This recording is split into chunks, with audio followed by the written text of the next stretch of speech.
नमस्कार, मुद्दा गरम में देख रहे हैं आप और आपके साथ मैं हूं अर्पिता आर्या। और इस वक्त मुद्दा गरम है कि क्या कांग्रेस में नेतृत्व का संकट है। ये सवाल इसलिए बड़ा हो गया है क्योंकि गृह मंत्री अमित शाह ने दावा किया है कि सोनिया गांधी और राहुल गांधी मध्य प्रदेश में अपने नेताओं को साथ में नहीं रख सके हैं। नेटवर्क 18 ग्रुप के editor in chief Rahul Joshi से एक्सक्लूसिव इंटरव्यू में उन्होंने कहा कि मध्य प्रदेश में तख्ता पलट के लिए कांग्रेस के बड़े नेताओं की जिम्मेदारी बनती है। आप पूरे देश की नज़र कोरोना पे थी, आप बहुत बड़ा एक रोल उस पर आप अदा कर रहे हैं। आप MHA पूरा एक नज़र रखे हुए है पूरे देश में। इसके बीच में भी आप मौका नहीं चुके और मध्य प्रदेश में आपने जो है सरकार बदल दी। ये ज्योतिरादित्य सिंधिया कू आपने कैसे किया? मैंने नहीं किया है। कांग्रेस के अंदर नेतृत्व के प्रति श्रद्धा कम होने के कारण कू हुआ है। देखिए, मध्य प्रदेश में कांग्रेस की सरकार थी, इसको बचाने की जिम्मेदारी मेरी कैसे हो सकती है? इसको बचाने की जिम्मेदारी सोनिया जी और राहुल जी की है। उनके यहां से इनके इतने बड़े नेता नाराज होकर इस्तीफे देकर निकल गए, इतना बड़ा ग्रुप निकल गया और किसी ने दल बदल नहीं करा है, सबने इस्तीफे दिए हैं और बाद में भारतीय जनता पार्टी ज्वाइन करिए। अब मध्य प्रदेश की जनता तय करेगी इनका फैसला सही था या गलत था। मगर मैं स्पष्ट कर दूं, ये लॉकडाउन होने के पहले हुआ है। में कुछ खास मेहमान हमारे साथ जुड़ रहे हैं। बीजेपी से सुदेश वर्मा आपसे थोड़ी देर में हमारे साथ होंगे, लेकिन कांग्रेस से सुरेंद्र राजपूत जो कि आपको टीवी स्क्रीन पर भी दिख रहे हैं, वो इस वक्त जुट चुके हैं हमारे साथ। और सुरेंद्र राजपूत जी, सबसे पहला सवाल मेरा आपसे यही है कि क्या आपको भी लग रहा है कि कांग्रेस में नेतृत्व संकट गहरा गया है? देखिए अर्पिता, ये आदरणीय अमित शाह जी का अपना मानना है, अपना कहना है, और वो अपनी लोकतंत्र के प्रति जो उन्होंने अपहरण के काम किए हैं उनको बचाने के, उसके अलावा उनके पास और कोई तरीका नहीं है अपनी बातों को बचाने के लिए, अपनी बात को सही साबित करने के लिए।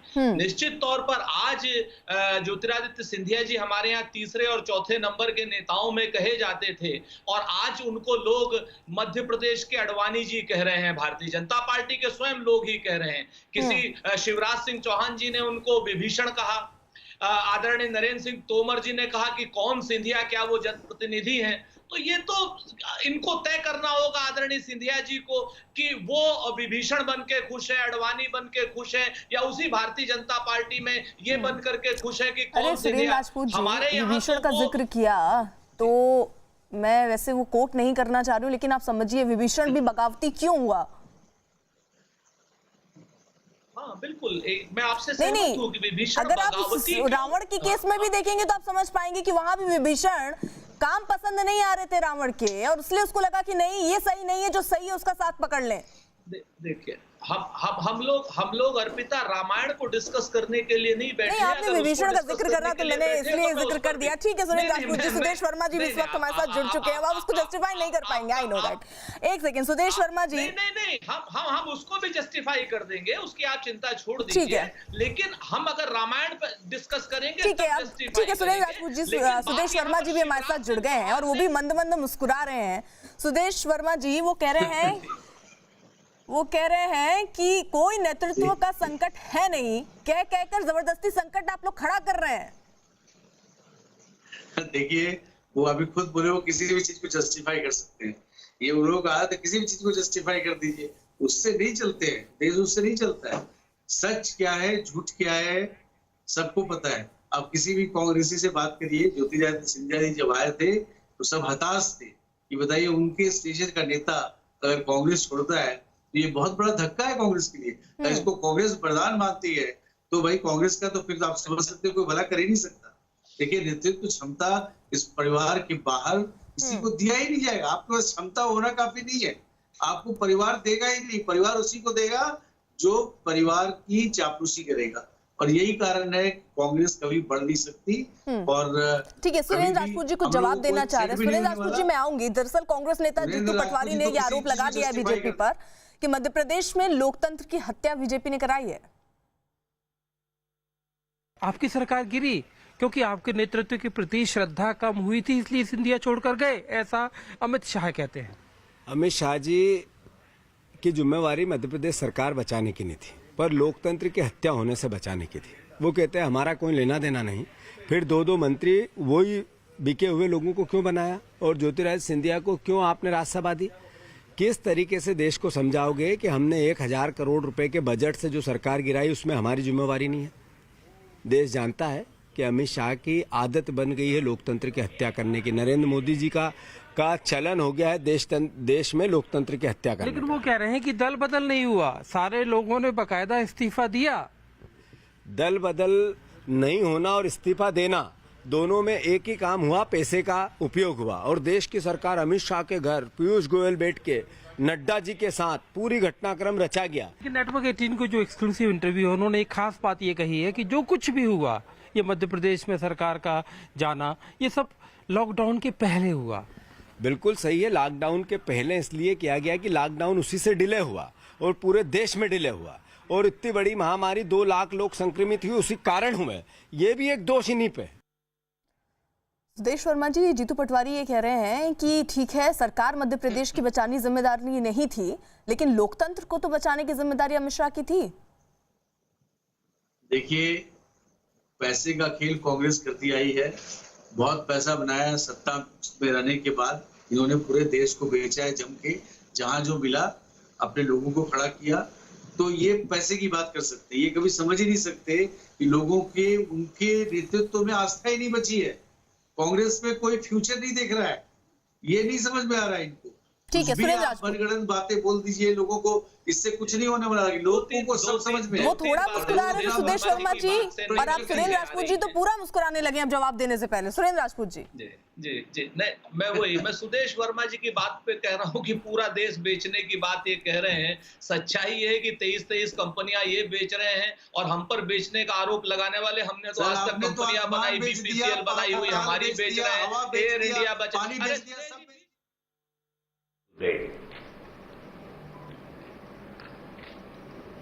जब हम आत्मनिर्भर भारत की बात करते हैं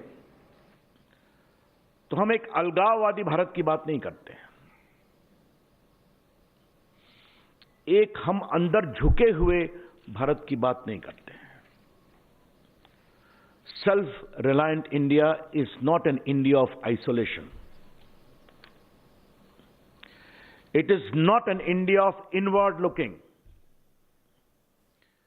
It is an India which enhances its capacity and capability,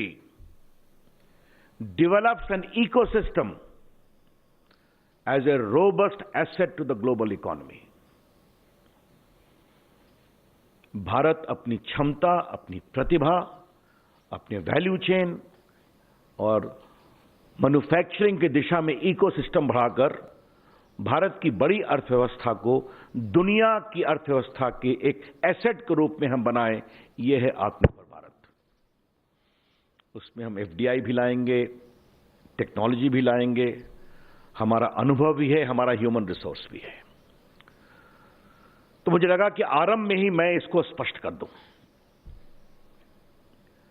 एक दूसरी बात जो मुझे बतानी है कि make in India is only for India, A self reliant, resurgent and robust India is not against any country.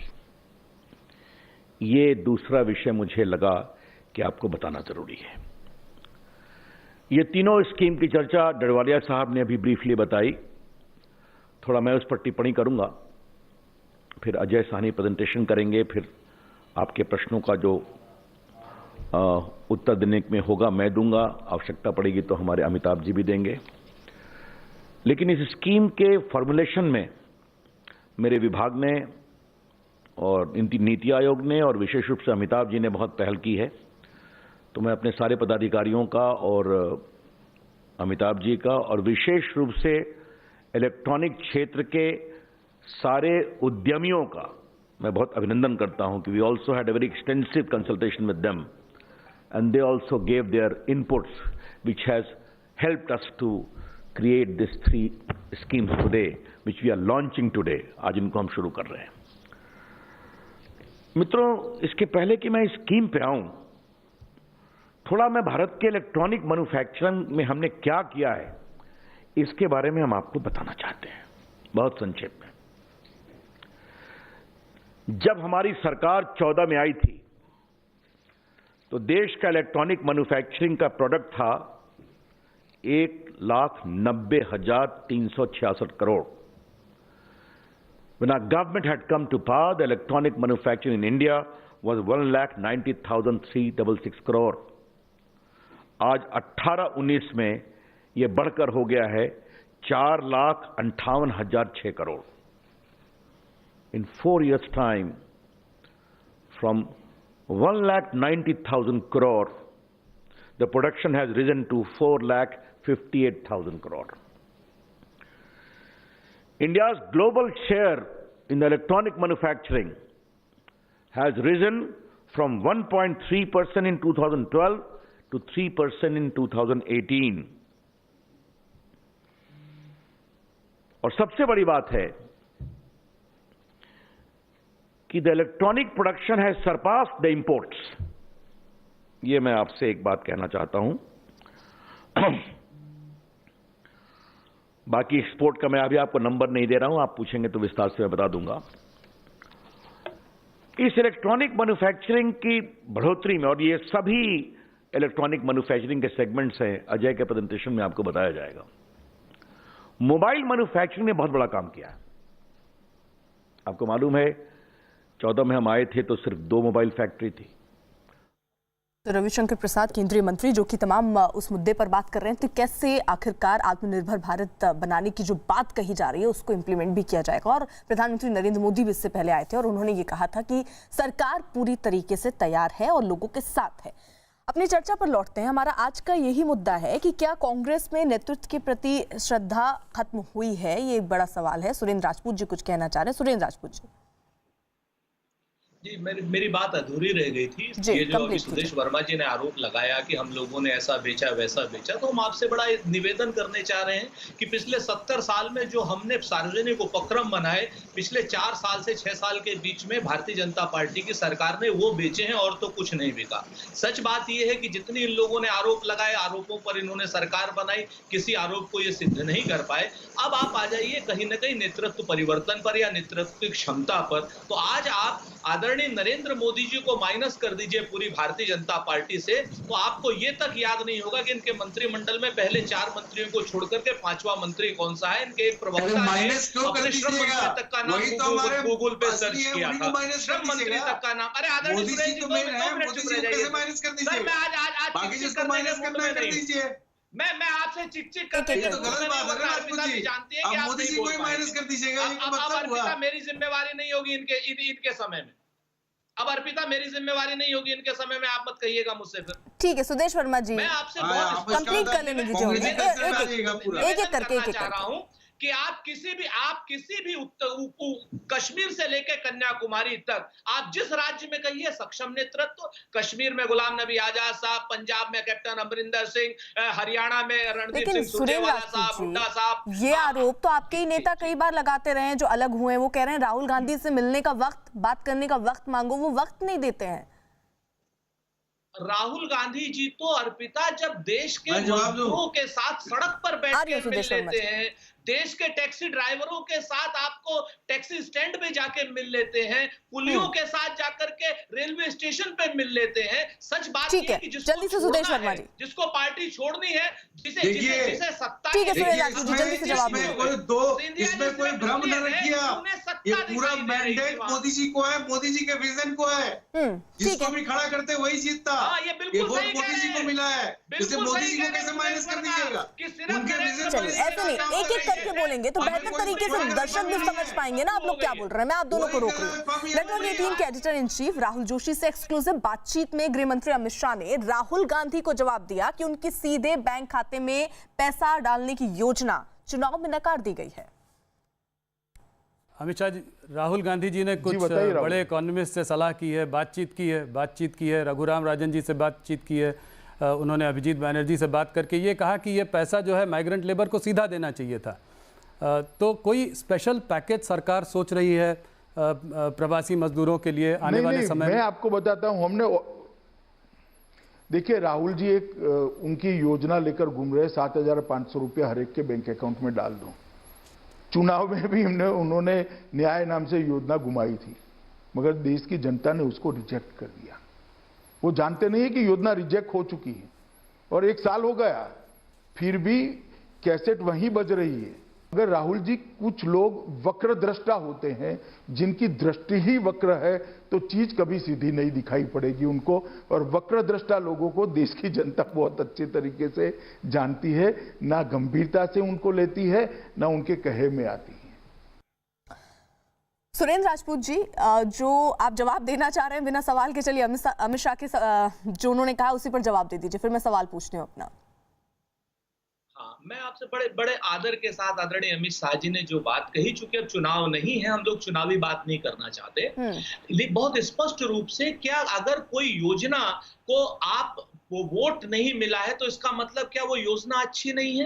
अगर आप गरीबों के खाते में पूरी दुनिया में पैसे डल रहे हैं और अगर आपके पास इससे अच्छी कोई योजना हो, आपने कहा 40 करोड़ लोगों को हमने 51,000 करोड़ रुपए डाल दिए, एक आदमी के खाते में सिर्फ 1292 करोड़ रुपए आए 3 महीने में। अर्पिता जी, आप अगर क्या नाम अमित शाह जी की बात मान लेते हैं तो 3 महीने में 500 रुपए महीने में आदमी का खाना खर्चा कैसे चलेगा? और दूसरी, उस न्याय योजना को हमने छत्तीसगढ़ में लागू करके दिखा दिया, Canada, America, German, Spain, Italy, सबके सब। लेकिन सुरेंद्र राजपूत जी, बीजेपी का यहाँ पर यही कहना है कि जो पैसे डालने की बात आप कर रहे हैं, हम उनके लिए रोजगार खड़ी करेंगे, रोजगार देंगे, हर कितने महीने उनको हम पैसे दे सकते हैं, वो ये कह रहे हैं। सुदेश वर्मा जी से जवाब ले लीजिए, 1 सेकंड। सुदेश वर्मा जी, एक और बात है, सुरेंद्र राजपूत जी, एक बात बताइए। ठीक है सुरेंद्र राजपूत जी, हो गया आपका, आप अपने टर्न पे बोलिए, हम उनको भी बोलने दीजिए। सुदेश वर्मा, आपदा तो पहले भी आई थी, आपने कितने लोगों को पैसा दिया और किस जरिए से दिया कि पैसा कांग्रेसी वर्कर खा गए?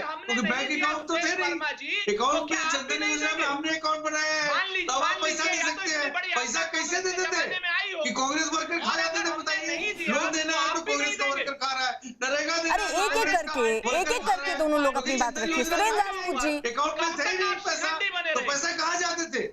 स्वर्गीय राजीव गांधी जी ने माना था कि 15 पैसा ही जाता है, 50 पैसा नहीं, सुदेश वर्मा जी, एक सवाल मेरा, मतलब वो जो पूछना चाह रहे, मूल सवाल जो उनका है। सुरेंद्र राजपूत जी, अरे आपके सवाल का जवाब ले रही हूँ सर, बोलते रहेंगे तो जवाब नहीं देंगे वो। 1 सेकंड। सुदेश वर्मा जी, वो ये कह रहे हैं कि अगर कोई स्कीम जो कांग्रेस इस विपक्ष के तौर पर आपको अगर सुझा रही है तो उस पर विचार किया जा सकता है, किन मामलों में सही है, किन मामलों में गलत है, उसको बताया जा सकता है, बजाय ये आरोप लगाए कि आपने क्या किया, आपने क्या नहीं किया, क्योंकि स्थिति इस वक्त ये नहीं है। स्थिति ये है कि कैसे स्थिति सुधरे। बिल्कुल आप सही बोल रही हैं, इसमें कोई दो मत नहीं है। देखिए, नरेगा जो है उसको हमने और साइंटिफिक बनाया, उसमें 40,000 करोड़ रुपए ज्यादा एलोकेट किया है। क्यों किया है? क्योंकि अब जाएंगे माइग्रेंट वर्कर्स गांव में तो उनको वहां पर काम मिल सके, ये तो अच्छी बात है ना। लेकिन नरेगा जो आपने रूप दिया था, उस रूप में कोई काम नहीं कर सकता था। खाली कागज में दिखा दो, गड्ढा खोदा, गड्ढा भरा, पैसा ले लो, और उसमें भी कमीशन होता था।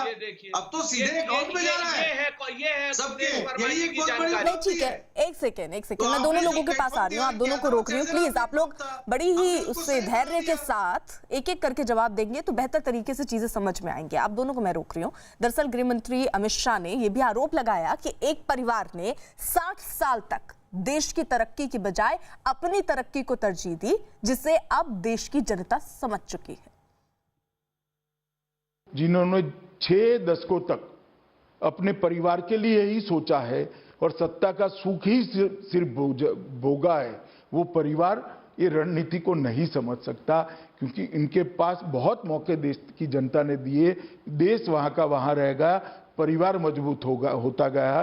अब समय आया है, नेतृत्व ऐसा आया है जो देश को मजबूत करना चाहता है और देश की जनता इसके साथ है। सुरेंद्र राजपूत जी, वो कह रहे हैं कि एक परिवार जो है वो सिर्फ उसने अपनी तरक्की की है, देश की तरक्की के बारे में सोचते तो देश कहीं और पहुंच जाता अभी। बिल्कुल, अमित शाह जी की असल बात सोच ही उतनी है। जिस परिवार के पास, जिस परिवार की 3 पीढ़ियों ने, जवाहरलाल जी जब प्रधानमंत्री हुए थे तो अपना सारा धन धान्य और अपना सारा का सारा रुपया पैसा उन्होंने देश को दान करके प्रधानमंत्री हुए थे। आज भी इस परिवार के पास एक मकान नहीं है दिल्ली में, एक भी मकान दिल्ली में नहीं है। गाड़ी के नाम पर एक गाड़ी है इनके पास, और आप इनके बाकायदा क्या नाम, वो जो चुनावी घोषणा पत्र, चुनावी पत्र है, उनको पढ़ पढ़िए नरेंद्र मोदी जी के पास क्या है, अमित शाह के पास क्या है और पूरी भारतीय जनता पार्टी के पास क्या है और कांग्रेस में गांधी नेहरू परिवार के पास क्या है, आपको स्पष्ट हो जाएगा। ठीक है, जवाब देना चाह रहे हैं सुरेंद्र, आपसे बताता हूँ सुरेंद्र राजपूत जी आपके सवाल का जवाब देना। सुदेश वर्मा जी, ठीक है, आपके दर्शक ने जरूर इस बात को बात किया होगा, इन्होंने बोला कि सारा पैसा देंगे। सुरेंद्र राजपूत जी, सारा पैसा नहीं देते तो मतलब मैं आपको बोलने का पूरा मौका दे रही हूँ, उसके बाद भी आप दूसरे की जब बोल रहे हैं उसमें भी बोल रहे हैं, आप रुक जाइए, जवाब ले लो। लेकिन ये बात तो जरूर है कि परिवार ने अपने आप को पोसा है, देश को नहीं पोसा है। सुरेंद्र राजपूत, देखिए फिर वही बात आ जाती है, हमने तो 70 साल में इस परिवार ने इस देश को इतने एसेट दिए हैं, आपके सामने है नवरत्न कंपनियां जो अमित शाह और भारतीय जनता पार्टी और नरेंद्र मोदी जी बेच रहे हैं। अरे कहाँ देश होता है ये सोचिए राजपूत जी, कहाँ होता है कहाँ है? नहीं सुरेंद्र राजपूत जी, एक बात तो सच है ना, जो एक नारा कांग्रेस के वक्त दिया गया था, गरीबी हटाओ, आप आज ये कहते हैं कि 6 सालों के कार्यकाल में बीजेपी ने क्या किया, आपने ये नारा दिए उसको पूरा नहीं किए। आपने गरीबी हटाओ का नारा दिया था, सड़कों पर लोग भूखे अभी भी मरते हैं, या बीजेपी की सरकार ये 6 साल हटा दीजिए, उसके पहले भी देख लीजिए क्या गरीबी हट गई थी देश से।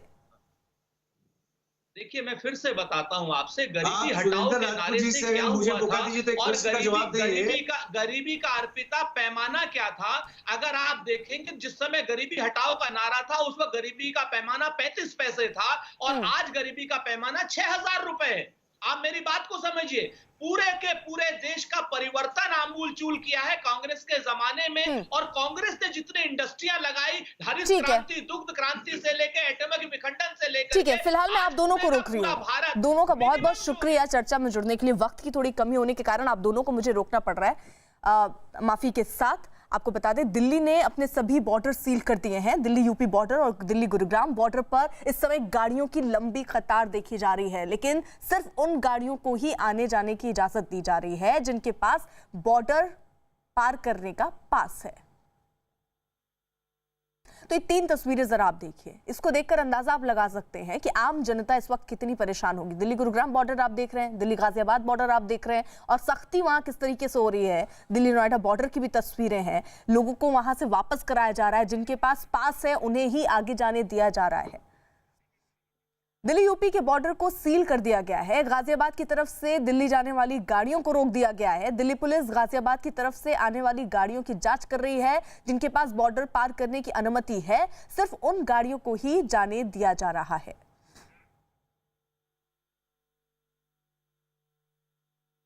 हम इस वक्त गाजियाबाद दिल्ली यूपी बॉर्डर पर हैं और गाजियाबाद की तरफ से आने वाले जो भी वाहन दिल्ली की तरफ आ रहे हैं, अब दिल्ली पुलिस उन्हें रोक रही है। बॉर्डर सील कर दिया गया है और जो वाहन आवश्यक सेवाओं से जुड़े हैं और जिनके पास ऑथोराइज पास है उसकी चेकिंग की जा रही है और पास दिखाने के बाद ही लोगों की आवाजाही होगी, जिसको लेकर यहाँ पर पीछे तक आप जाम देख सकते हैं।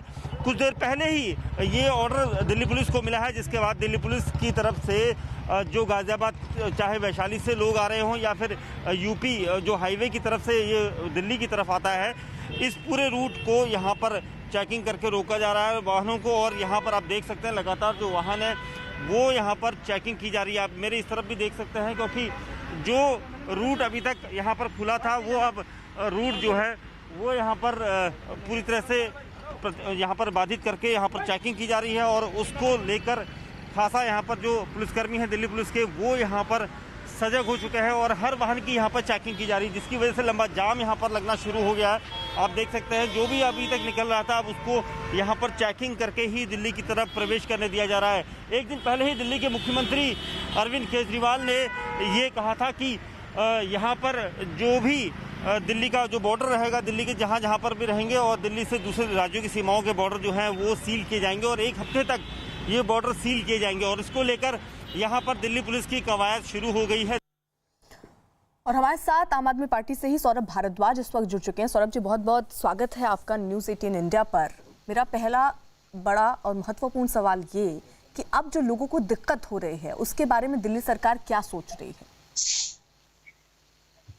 देखिए, ये सिचुएशन जो है वो काफी एक्सेप्शनल सिचुएशन है और इसके अंदर हमारी समस्या ये है कि दिल्ली के अंदर सीमित इंफ्रास्ट्रक्चर है, मेडिकल इंफ्रास्ट्रक्चर, और इस लॉकडाउन के दौरान जो 2.25 महीने सभी राज्य सरकारों ने कोरोना की तैयारी में अपना मेडिकल इंफ्रास्ट्रक्चर बढ़ाया है। आज की तारीख में हमारे पास 4 गुना बेड हैं, जितकी जरूरत है उससे 4 गुना ज्यादा है। और दिल्ली में कोरोना बहुत स्पीड से बढ़ रहा है। जैसे कि आप देख रहे हैं, बॉम्बे, दिल्ली, ये वो राज्य हैं जहां पे इंटरनेशनल ट्रेवल सबसे ज्यादा होता है। आज दिल्ली के सामने ये समस्या है कि अगर ये बेड जो हैं ये सारे 2 दिन के अंदर हर जगह से ये हॉस्पिटल के बेड्स भर जाते हैं, तो दिल्ली वालों का इलाज दिल्ली सरकार कहाँ करेगी, किन अस्पतालों के अंदर करेगी। और यही सोच के जो है ये निर्णय जो है लोगों के आगे रखा गया है कि आप लोग बताइए, अपनी राय दीजिए कि दिल्ली के अंदर क्या करना चाहिए। सौरभ भारद्वाज जी, लेकिन ऐसा क्यों है? वो आम आदमी पार्टी जो पहले लोगों से राय ले लेती थी, आम जनता से राय लेकर फिर कोई कदम उठाती थी, ये ऐसा क्यों हुआ कि पहले 1 हफ्ते के लिए सील कर दिया गया और उसके बाद अब ये कहा जा रहा है कि आप शुक्रवार तक बताइए कि क्या करना है आगे? देखिए, एक तो ये बात है कि दिल्ली के अंदर आना जाना पहले भी हरियाणा और उत्तर प्रदेश ने रोक रखा था। ये तो आपके टीवी पे लगभग रोज ही चल रहा था कि कभी यूपी ने रोक दिया, कभी हरियाणा ने रोक दिया। वहां हरियाणा ने तो यहाँ तक कि सड़क जो थी वो खुदवा दी थी, जेसीबी मशीनों से सड़कें खुदवा दी थी ताकि कोई आवाजाही जो है ना हो सके। तो ये कोई परमानेंटली नहीं है, मगर आप ये सिचुएशन समझिए कि जिस तरीके से हमारे यहाँ बेड्स की जरूरत बढ़ रही है, ये बेड्स अगर सारे ऑक्यूपाई हो जाते हैं तो दिल्ली सरकार अपने लोगों को कहाँ भेजेगी, उन लोगों का इलाज कहाँ होगा? ये बहुत बड़ी प्रॉब्लम है और मैं ये समझता हूँ कि थोड़ी परेशानी है, मगर क्या है कि इसके लिए हम लोगों से राय ले रहे हैं और बहुत ज्यादा राय आ रही है। 4 लाख लोगों ने अब तक राय दे दी है, 24 घंटे भी नहीं हुए हैं और लोग काफी इस चीज के लिए चिंतित हैं कि हाँ, हमें अस्पतालों की जरूरत पड़ेगी तो हम लोग कहाँ जाएंगे। ये एक मतलब बड़ा वैलिड सवाल है और एक मैनेजमेंट का सवाल है। मैं एक समझता हूं कि सब राज्यों को अपने अपने डिस्ट्रिक्ट सेंटर्स को मैप करना पड़ेगा। जैसे मुरादाबाद के पेशेंट्स किधर जाएंगे, नोएडा के पेशेंट ग्रेटर नोएडा के किधर जाएंगे, ये यूपी की सरकार को तय करके हॉस्पिटल्स को मैप करना पड़ेगा कि लखनऊ के आसपास के एरिया के लोग लखनऊ जाएंगे, हरियाणा में रोहतक के लोग कौन से अस्पताल जाएंगे। ये सब राज्यों को तैयारी करनी पड़ेगी और देखिए, इन राज्यों के पास तो अभी और समय भी है। यहाँ पे अभी कोरोना की महामारी इतनी नहीं है हरियाणा में। नहीं, सौरभ भारद्वाज जी, क्या ऐसा है कि जो कदम पहले उठाना चाहिए वो शायद थोड़ी देर में आप लोगों ने उठाया? क्योंकि जब लॉकडाउन चल रहा था उस वक्त तक दिल्ली बॉर्डर कभी सील नहीं हुए। अब जब अनलॉक 1 का ऐलान हुआ उसके बाद दिल्ली बॉर्डर सील हो रहे हैं, तो ये एक सवाल उठ रहा है कि ये अब क्यों? क्योंकि अब केसेस भी हम देख रहे हैं, वो तो बहुत दिन से चिंता का सबब बना हुआ था कि दिल्ली में केसेस तो बढ़ ही रहे थे। आपने बिल्कुल ठीक बोला। देखिए, ये सिर्फ एक कोइंसिडेंस है कि देश के अंदर कोरोना जब 500 पेशेंट थे तब लॉकडाउन किया गया और आज 2 लाख पेशेंट है दिल्ली पूरे देश के अंदर और अनलॉक किया जा रहा है। ये कोइंसिडेंस है और बड़ी अजीब स्थिति है। मगर इसके साथ ये चीज भी है कि दिल्ली के अंदर 20,000 से ऊपर पेशेंट हैं। तो इसीलिए हमारी इंटेंशन भी इससे साफ दिखती है कि हमारी इंटेंशन ये नहीं थी कि यूपी से आने वाला आदमी या गुड़गांव से आने वाला आदमी उसको परेशान किया जाएगा। नहीं, आज सिचुएशन खराब हो गई है। दिल्ली के अंदर बेड्स की जरूरत लगातार बढ़ रही है। आप देख रहे हैं, वीडियोस आ रहे हैं, लोग परेशान है कि हम कहाँ जाएंगे। हमने दिल्ली में एक ऐप तैयार किया है जिसके अंदर हम बिल्कुल ट्रांसपेरेंटली बताएंगे कि हमारे दिल्ली में कितने हॉस्पिटल्स कोरोना का इलाज कर रहे हैं, कितनों में बेड अवेलेबल है, कितनों में वेंटिलेटर अवेलेबल है, कितनों में ऑक्सीजन अवेलेबल है। और इस पारदर्शिता से ये होगा कि 2 दिन के अंदर दिल्ली के आसपास के जितने पेशेंट हैं वो उसको देख के, पारदर्शिता को देख के सारे के सारे अगर आप बेड्स ले लेंगे तो हमारे लिए बहुत प्रॉब्लम होगी। क्योंकि इस वक्त दिल्ली के अंदर बहुत ज्यादा केसेस बढ़ रहे हैं, इसीलिए सरकार को ये कदम उठाना पड़ रहा है। कोई खुशी से नहीं उठाया जा रहा। ठीक है सौरभ जी, बहुत बहुत शुक्रिया जुड़ने के लिए। तो कुल मिलाकर दिल्ली सरकार की तरफ से भी यही कहा जा रहा है कि शुक्रवार तक का इंतजार करना होगा। 1 हफ्ते के लिए तो बॉर्डर सील किया गया है, लोगों से सुझाव मांगे जा रहे हैं और उसके बाद तय किया जाएगा कि आगे क्या करना है। लॉकडाउन खत्म होने के बावजूद दिल्ली यूपी के नोएडा बॉर्डर पर लोगों की परेशानियां कम नहीं हुई हैं। दिल्ली से नोएडा अपने काम पर जाने वाले लोगों को पुलिस अभी भी रोक रही है और बिना पास के जाने नहीं दे रही है, जबकि लोगों का कहना है कि पास के लिए भी उन्हें धक्के खाने पड़ रहे हैं, फिर भी उन्हें पास नहीं मिल पा रहा है, जिससे वो अपने काम पर नहीं पहुंच पा रहे हैं। दिल्ली को नोएडा से जोड़ने वाले डीएनडी फ्लाईवे पर मंगलवार की सुबह यानी आज ट्रैफिक का हाल हम आपको दिखाते हैं। ये गाड़ियां जो आप देख रहे हैं ये दिल्ली की ओर से आ रही हैं, जो कि नोएडा की सीमा में जिन्हें प्रवेश करना है। यहाँ पर ट्रैफिक पुलिस के जवान भी हैं जो गाड़ियां आ रही हैं दिल्ली की तरफ से, उनसे पूछा जा रहा है, उनको चेक किया जा रहा है कि क्या आपके पास परमिशन है, उसके बाद एंट्री की जा रही है। लेकिन जो सख्ती पहले नजर आ रही थी लॉकडाउन के दौरान, वो अभी देखने में नहीं नजर आ रही है। सोमवार को गौतम बुद्ध के जो डीएम हैं एलवाई सुहास, उन्होंने कहा था कि स्वास्थ्य विभाग ने उन्हें एक रिपोर्ट दी है जिसके मुताबिक पिछले 20 दिनों में नोएडा में कोविड-19 के जो 42% केस आए हैं उसका ओरिजिन दिल्ली ट्रेस किया गया है। इसी वजह से अब दोबारा वापस नोएडा दिल्ली सीमा पर सख्ती की जाएगी और जिन वाहनों के पास, जिन गाड़ियों के पास वैलिड परमिशन है, पासेस हैं, उनको ही नोएडा की सीमा में घुसने दिया जाएगा। जनता अगर तय करती है विदेशी चीजों का उपयोग नहीं करेंगे, भारत की इकोनॉमी को एक बहुत बड़ा जंप मिलने वाला है। बंगाल में जाकर मैं सरकार नहीं चला सकता, मगर इनकी इच्छा भारतीय जनता पार्टी वहां सरकार चलाए, वो बंगाल की जनता बहुत जल्द पूरी करने वाली है।